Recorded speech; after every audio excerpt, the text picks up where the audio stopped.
Hello everyone, आप सभी का रुद्र नर्सिंग एक्सप्रेस के लर्निंग प्लेटफॉर्म पर हार्दिक स्वागत है। आज का हमारा important topic community health nursing के अंतर्गत आज हम लोग डेनिडा यानी कि दानिश इंटरनेशनल डेवलपमेंट एजेंसी के बारे में बात करेंगे। बहुत ही इंपॉर्टेंट टॉपिक है पेपर की दृष्टि से। इस वीडियो में हम बात करेंगे इसके इंट्रोडक्शन की, क्या क्या इनके मुख्य एम है, और साथ में बात करेंगे वर्किंग एरिया यानी कि कौन कौन से कार्य क्षेत्र हैं इसके अंतर्गत। तो कंप्लीट कॉन्सेप्ट आपको यहाँ पे हिंदी प्लस इंग्लिश में समझने को मिलेगा। वीडियो अच्छा लगे तो उसे लाइक जरूर करें और चैनल को सब्सक्राइब कर नोटिफिकेशन बेल दबा लें, क्योंकि यहाँ पे आपको ऑथेंटिक इन्फॉर्मेशन मिलती है। तो चलिए टॉपिक को शुरू करते हैं। तो बेटा सबसे पहले हम बात करेंगे इसका फॉर्मेशन कब हुआ था, कब इसका निर्माण हुआ था। तो याद रखिएगा 1962 में। हेडक्वार्टर कहाँ है इसका? कोपेनहेगन। और कोपेनहेगन बेटा कहाँ पड़ता है? डेनमार्क में, राइट।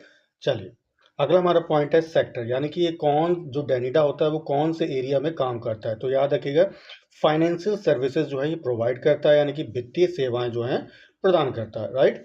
चलिए बात करते हैं इसके अंतर्गत कुल कितने सदस्य देश आते हैं। तो याद रखिएगा 73 कंट्रीज इसके अंतर्गत आती हैं।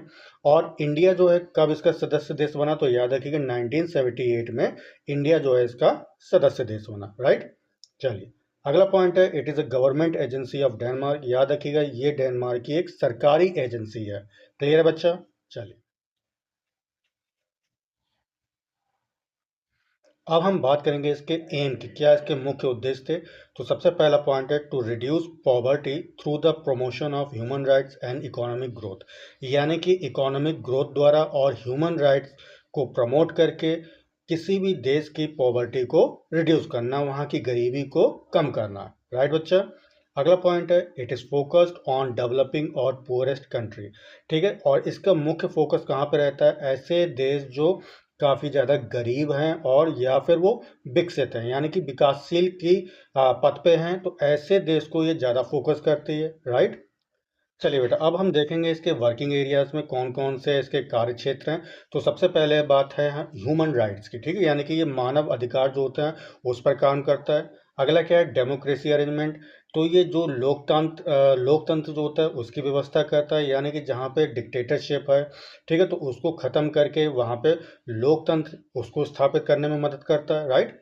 चलिए अगला हमारा पॉइंट है ग्रीन ग्रोथ। तो ग्रीन ग्रोथ से मतलब यहाँ पे क्या है? फॉरेस्ट्री, यानी हरियाली है, ठीक है। तो हरियाली यानी कि पर्यावरण को जो है ये ज़्यादा संरक्षण देता है, पर्यावरण को बढ़ावा देता है। क्लियर है? चलिए अगला पॉइंट है इरिडिकेशन ऑफ पॉवर्टी, यानी कि जो गरीबी है उसको उखाड़ फेंकना, जड़ से उखाड़ फेंकना, राइट। चलिए नेक्स्ट है सोशियो इकोनॉमिक डेवलपमेंट, यानी कि सामाजिक रूप से विकास करना और आर्थिक रूप से विकास करना। क्लियर है? चलिए अगला हमारा फाइट अगेंस्ट टेररिज्म, यानी कि आतंकवाद के विरुद्ध लड़ाई लड़ना, ठीक। नेक्स्ट है सिक्योरिटी, यानी कि सुरक्षा प्रदान करना। तो आशा करता हूँ टॉपिक आपको अच्छे से समझ में आ गया होगा। टॉपिक कैसा लगा कमेंट करके जरूर बताएं। यदि आपको ये वीडियो पसंद है तो उसे लाइक करें और अपने दोस्तों के साथ में ज़्यादा से ज़्यादा से शेयर करें। आपकी यदि कोई क्वेरी हो तो उसे कमेंट बॉक्स में लिखें, मुझे उसका आंसर देने में खुशी मिलेगी। तो मिलते हैं अगले नेक्स्ट वीडियो में, तब तक के लिए अपना ख्याल रखें। Take care, bye bye, thank you so much.